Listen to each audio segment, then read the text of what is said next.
Assalamualaikum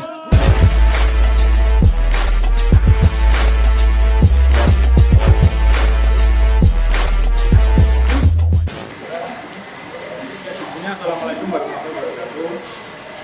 Puji syukur karena kehadiran Tuhan yang Maha Esa atas kelimpahan rahmat dan hidayahnya dan kita bisa bersilaturahim di sini di Riverboat Gereja. Di sini kita langsung ke rumah kucing Riverboat ya Pak? Iya. Lalu di sini komunitas berkunjung ke Riverboat bersilaturahim langsung di sini, tepatnya pada tanggal 21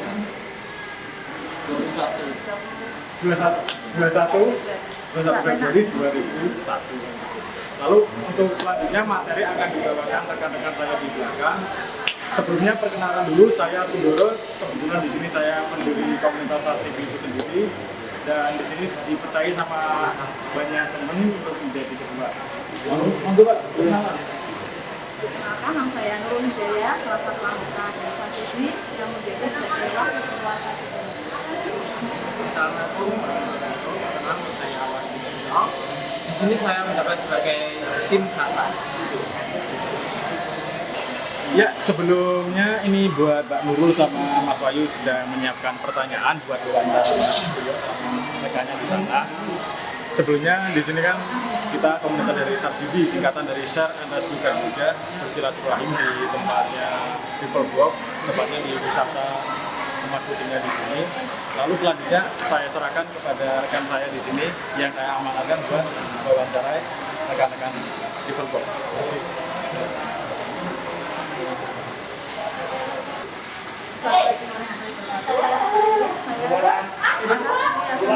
Tanya jawab sama Pak Iyo dari Serapu. Tanya jawab itu di Riverboat juga. Yang pertama saya Oh iya, silakan Mbak. tahu Kak, kalau ini mobil kopi 100% dia bisa atau enggak? Ini kebetulan 100% bisa jadi wisata dan 100% itu menguntungkan. Karena kalau posisi punya kitten, apa yang pasang? Untuk kesehatan sendiri tiap 1 bulan sekali atau seminggu sekali?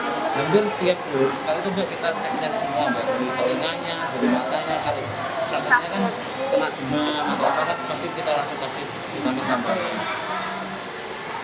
Kalau semua kucing di sini itu sudah divaksin semua atau? Semua sudah divaksin sama dokter Ali. Terus? Ali. Pak, dan yang saya ya, apakah semua kucing di sini itu di grooming sendiri atau dibawa ke pet shop? Saya yang grooming sendiri ya. Berarti semua kucing ini sendiri? Iya sendiri. Nah kan ada asisten saya yang masuk. Ini yang bagian pengernya, saya yang bagian makan. Jadi kan gantian juga mandikan kan biar kalau orang-orang kan mandikan kan dalam kandang langsung dimasukkan kucingnya. Saya kan biar kucing tidak. Terus kalau di sini tuh menerima jasa grooming atau tidak? Sebenarnya menerima. Menerima. Ya, tapi dengan padatnya jalan kan kita mau ada market besar untuk sana. Kalau untuk yang kandangnya itu sendiri? Tiap pagi Mbak, tiap pagi bersihkan semua, bibit pasir itu kan ini kan kita pakai pasir kan cucian, bibit pasir dicuci, jadi kita nggak pakai pasir tebal karena kan untuk kosnya kan kita manage kosnya. Jadi setiap pagi dibersihkan semua, karena benar-benar kering kan, takutnya kan kalau ada di karena itu kan bersih ya, kalau dia itu masih Kalau jenis kucing di sini apa tuh? kita punya Persia medium, kita punya apa? Kita punya Himalaya, kita punya Micrego, kita punya Petnos, Big Bone medium itu juga jenisnya juga. Ya, jadi kasih makan berapa kali itu? Saya ngasih makan 2 kali dan sesuai jamnya, karena apa? Takutnya kalau jamnya ganti-ganti nanti kucingnya berarti juga sesuai jamnya. Ya itu ya Pak ya? Iya.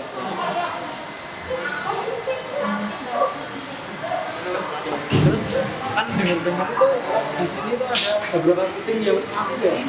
Itu Nah, penyebabnya apa? Oh dulu mati itu 24% itu kan gajah gendang.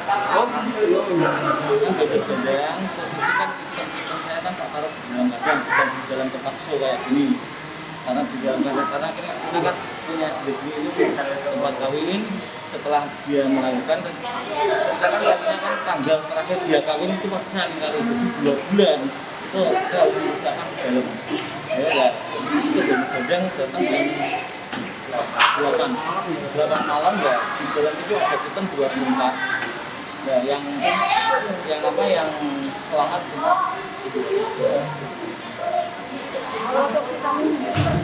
Saya ngasihnya vitaminnya yang belum raja, kita pakai kuning telur, kuning telur mentah gitu, ayam biasa yang kita pakai ayam goreng itu, minyak ikan, cuma itu aja ya.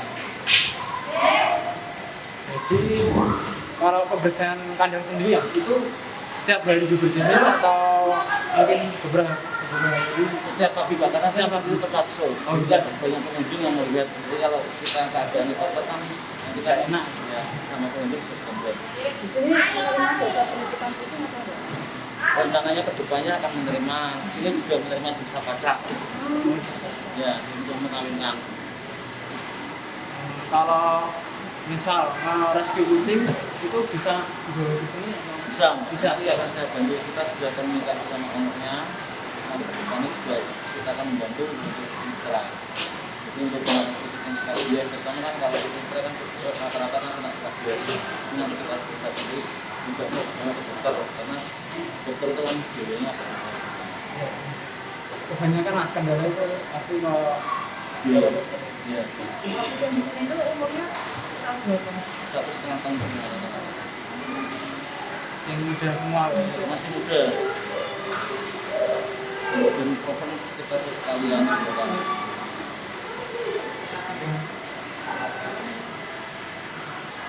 Oh ya, di sini saya akan sedikit melengkapi wawancara pada sore ini.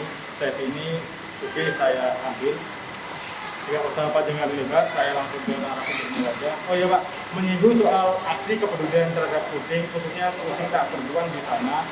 Entah itu kucing jalanan, entah itu kucing pasar, yang jelas kucing tak bertuan yang sekiranya membutuhkan kasih sayang terhadap manusia. Karena kembali lagi, ya namanya kucing itu enggak lepas dari manusia kan gitu. Iya, betul. Kita berdampingan dengan manusia. Iya, betul. Kucing maksudnya kan gitu. Tanggapannya Bapak seperti apa? Kalau saya tuh Pak, ini Pak, kalau melihat kucing yang liar gitu ya, yang enggak punya anu, biasanya tuh saya dari sini itu bawa makanan. Nanti lihat itu kucing, ada kebutuhan, atau ada yang sakit, kita bantu rumah. Misalkan kena sakit apa, terus setelah dia sembuh, baru kita kasih ke orang yang benar-benar butuhnya. Oh yang menyinggung soal ini juga sering dibahas sama teman-teman Kadwopid Bulgas. Ini bahasanya gini, ada kalimat berkata kucing itu hewan pencuri. Dengan pribadi setuju apa? Enggak. Enggak setujunya seperti apa? Kan dia bukannya mencuri Pak, kan dia lapar Pak. Iya, terus Kalau lapar kan dia cari makan, semua Iya. hewan itu hanya mempunyai nafsu tapi tidak punya akal. iya benar. Kalau dia punya akal nggak akan ngambil Pak. Iya, Karena dia punya nafsu ya dia nyari makanan itu. iya. Dia bukan mencuri itu Pak. Ya, kembali lagi kalau saya pribadi, berarti kita sama ini Pak ya pendapatnya. Kembali lagi kalau kita itu menganggap masalah kucing dianggap sebagai pencuri itu kurang layak. Karena apa? Karena kembali lagi kucing itu hewan. Iya benar dia mempunyai otak, cuma yang saya dia tidak mempunyai akal kan gitu. Kalau masalah dia mengambil makanan itu sebagai bentuk bertahan hidupnya di sana karena apa? Kembali lagi kucing itu hidupnya berdampingan dengan manusia dan manusia nggak bisa lepas dari kucing. Kucing itu nggak bisa lepas dari manusia karena dia diciptakan berdampingan dengan manusia kan gitu. Kalau dia bukan mencuri, kalau dia mengambil lauk-pauk teman-teman di rumah, ya itu menjadi suatu sistem adaptasinya dia di lingkungan, sistem bertahan hidupnya dia dan lalu apa lagi ya? Jadi karena ini kan banyak masalah tentang kucing Ya, pasar tuh. kucing apa yang liar itu kan terlalu banyak kalau kata karena kucing bisa invasif ya kan kalau kucing liar invasif itu gimana kalau misalnya di steril kita kalau ada kucingnya steril itu yang begini jadi agar tidak menunda populasinya Soalnya kan kita di Indonesia juga banyak hewan endemik atau hewan asli Indonesia. Iya. Menyinggung soal sterilisasi itu kan juga pasti membutuhkan dana, Mas. Iya. Ya kembali lagi kalau masalah pergerakan itu nggak lepas dari dana juga. Dan sisi lainnya lagi, kita juga sering berkomunikasi sama dokter hewan setempat kita. Itu juga sudah ada dua, namanya dokter Milu sama dokter Afrizal. Beliau menjawabnya gini, kalau semisal masalah sterilisasi, masalah tenaga kedokteran kita nggak usah bayar, nggak apa-apa. Cuma masalah banyak harus beli sendiri. Ya, ini aku jawab kalau masalah sterilisasi itu cenderung kita memang memerlukan dana, Mas. Soalnya kan ada yang pro, ada yang kontra dengan kucing liar itu kan. Oh iya. Dan salah satu bentuk kita meminimalis aksi kekerasan pada kucing juga dengan cara sterilisasi kan, Mas? Iya. Dengan cara sterilisasi kita bisa menekan populasi yang tidak terkontrol di sini. Lalu apa lagi nih? Gantian dulu yang tanya, Mas Andi yang tanya. Oh iya. Menyinggung soal di sini, ini memang tempat wisata atau memang tempat buat lepas adopsi atau apa itu? Nah, dulu tuh sebelum saya pegang itu tempat wisata. Tempat wisata. Pure tempat wisata. Tapi setelah dunia saya salah satu ini kita lepas adopsi. Karena apa? Untuk lepas adopsi itu tujuannya untuk memberi makanan, sirkulasi untuk memberi makanan dan ya. Kalau kita nggak dilepas adop atau ganti pakan dan nanti untuk makanannya ini kan bisa nanti berkurang dari yang nanti bisa. Berarti memang di desain sedemikian mata buat memanage. Iya, betul Pak. Untuk memanage pengeluaran kita. Apalagi nih Mbak, mau bertanya lagi mungkin kita tanya jawab di sini. Tanya apa lagi? Oh iya, untuk jam operasionalnya Mas? Kita buka jam 9. Jam 5. Yes. Sama jenis-jenis kucing tadi udah ditanya ya? Sudah semua. Kalau jumlahnya kucing Mas? Kalau jumlahnya kucing itu 16 untuk indukan, 11 untuk ikan. Yang tiap tempat satu kita punya 11. Oh iya, menyinggung soal masalah jasa pakan, apakah di sini juga ada jasa pakan atau sistemnya seperti apa? Kalau jasa baca itu ada, tapi setelah saya lihat di sini stok betinanya sedikit karena jantannya terlalu banyak, kalau dia birahi dia tidak bisa terkalungkan, mungkin bisa sakit. Nah makanya kita membuka siapa yang punya kucing punya, tapi pakan dua sendiri. Kalau pakan dia dua sendiri, kita yang makan kan sama aja. Berarti sifatnya simbiosis, Ya. mutualisme gitu? Oh, ya kasihan ya untuk jantannya itu kan kalau nggak dikawinkan nanti kemarin saya punya bisa. Oke, kalau ketika ada kucing luka, tahapan apa aja sih Pak kalau dengan pribadi buat Itu lukanya luka apa dulu Pak? dari luka sederhana dulu, Luka luka berkelahi. berkelahi gitu? Nah, Apa itu kan berkelahi? itu berdarah. Kalau saya pakai bener Pak. Betul. Ya. Maksudnya apa? Itu saya pakai selalu betul Pak, nggak pernah pakai Betul, alami berarti dia? Iya. Jadi bener diparut, setelah diparut itu taruh di tempat luka pasti kucing akan berontak. Itu otomatis dia akan berontak, tapi setelah dia berontak itu akan berhenti darahnya. Apalagi kalau dia sudah sampai nanam. Kalau dia nanam berarti ya sebenarnya bebek benar nanti jadi dia akan berhenti. Kalau dikasih menurut saya Setahu saya juga masalah kulir itu ketika kita kasihkan ke luka itu juga salah satu antisipasi si kucing jinak karena dia Iya. juga suka kulir kan gitu. iya. Pedes kan gitu, baunya Iya. juga enak, rasanya juga enak kan gitu. Iya. Karena takutnya kan kalau jilat kan baunya kan takutnya Kalau mengatasi soal berontok dengan pribadi seperti apa? Berontak kan tergantung Pak, itu birahi atau tidak. Birahi, Nah, dari birahi, kalau birahi kita tak mandiin Pak. mandiin. Itu kan mengurangi rasa birahi dia. Oh iya. Ya, tapi kalau jantan itu tidak akan bisa. Birahinya jantan itu bisa tiap hari, kalau betina itu ada sebelumnya. Oke, kalau itu bicara soal birahi, kerontokan pada birahi. Ini kerontokan pada makanan atau buahan atau apa? Ini kita pakai makanannya saya selang-seling Pak. Kita nggak perlu pakai birahi terus ya. Karena kalau dijual birahi terus, itu kan nggak bagus. Biar kalau untuk ini kan biar dilatih untuk dia jinak sama pengunjung juga. Jadi kita makanya biar nah biar itu saya sama satu taruh tangan Pak. Jadi dia pasti akan menurut perintah kita karena kucing itu tidak menerima bukan tidak ragu atau perasa. Jadi kalau dia dikasih makanan wet food, dia akan terhidungnya, nanti dia akan ditanya, dia yang akan ngasih makan saya. Ini kalau ya mau bertanya ini Pak, masalah jenengan itu udah sebelum di kucing itu kurang lebih berapa tahun gitu? 2010. Bisa sering-sering dari awalnya itu simpelnya aja, taktiknya aja. Awalnya gini Pak, misalkan ada uang 100.000, Ya, di comberan itu jangan ambil Pak. kalau manusia yang hidup benar-benar Nah, di kucing itu Pak, dulu kan saya jualnya kan bisnis. Ya, kucing Persia beranak, kucing itu beranak minimal kan 2. Bisa lepas 1 2,5 bulan. Misalkan beranak 2, 1 kita jual, kita lepas 1 lah. Yang 1 kita simpan untuk menulis kepentingan. Jadi 1 itu dilepas 1 itu kan untuk sirkulasi makanannya. Kalau misalkan beranak 3, berarti yang 1 itu kan untuk uang makanan. Ini kan kalau bisnis, dulu bisnis kan kucingnya kan kita jualnya kan kirimnya kan antara Salatiga, Jakarta, terus Bandung, dulu kan seperti itu. Kalau di Facebook teman saya juga Facebook-nya. Terus dari Masnya sendiri Mas, sejarahnya gimana? Dia juga Oke, saya ulangi lagi ya teman-teman Sar TV, dimanapun kalian berada. Ini saya mau bertanya sama rekannya Mas Dio. Di sini yang saya kasih tanya jawab ya secara nasional kepada Mas Dio maupun keseluruhannya. Saya mau bertanya soal ini Mas, itu soal durasi kucing, durasi belajar di dunia kucing itu berapa tahun sih? Bisa diceritakan sejarah praktisnya singkatnya aja ya. Dari awal mula bisa terjun di dunia kucing seperti ini. Dari 2014 itu awal mulanya saya nggak sengaja. Ya, takut kampung, keluarganya rawat. Pada rumah pertama orang tua nggak pada setuju.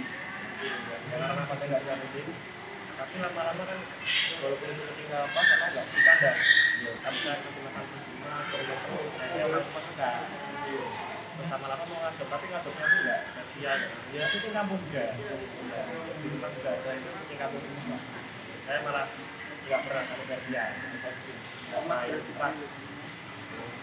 Kamu aja kucing saya rawat tidak yang terlantar saya nggak cuma kucing sih tidur dulu sama radio. Oh, ternyata Masnya juga ya, secara cuma-cuma dia terjun di dunia kucing, melainkan juga di mana Mas? Di radio sama kucing juga. Oh iya, ini menyinggung soal masalah komunitas kita. Ini kan jelas Cats Lover Boja, namanya Share and Rescue Cat Boja, singkatan dari SARSUBI. Kenapa kalau di komunitas di atasnya Cats Lover Boja, namanya Share and Rescue Boja? Harapannya apa? Karena harapannya kita Cats Lover Boja, tongkrong-tongkrong oke, obdar oke. Tapi tidak menutup kemungkinan juga kita aksi sosial karena kita mempunyai kalimat Share and Rescue Cat Boja. Jadi kita sifatnya fleksibel gitu. Kita nyantai, sharing-sharing di situ, obdar di situ, kumpul-kumpul bareng oke. Kita aksi sosial kehidupan juga. Oh ya, menyinggung soal komunitas, saya juga mau bertanya lagi sama Masnya. Gimana Mas tanggapannya dengan kalau bahwa di Boja itu sudah ada komunitas kita tanggapannya seperti apa? Ya, misalnya banyak orang-orang yang tergabung sama kucing kampung atau kucing liar. Soalnya kan banyak yang nggak suka atau kontra. Itu soal misalnya kemudian di komunitas sendiri kan ini juga jelas kita kembali lagi tongkrong oke, aksi sosial juga oke. Dan fungsinya komunitas itu seperti apa sih? Ya sebagai media belajar bersama, menambah saudara di situ, kita sharing-sharing di situ kan gitu. Dan sebagai pelindung dan pengayom masalah kucing yang tak berhubungan di luar sana. Untuk Mas di mana Mas? Masalah tanggapannya dengan kalau di Boja sudah ada komunitas kita satu di desa setuju itu untuk mengatasi mungkin yang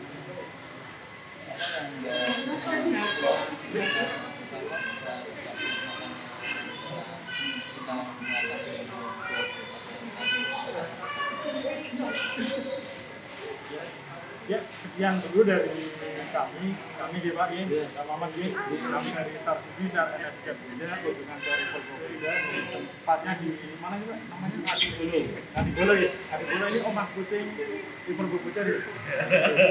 Ya sekian kurang lebihnya, mohon maaf. Wassalamualaikum warahmatullahi wabarakatuh.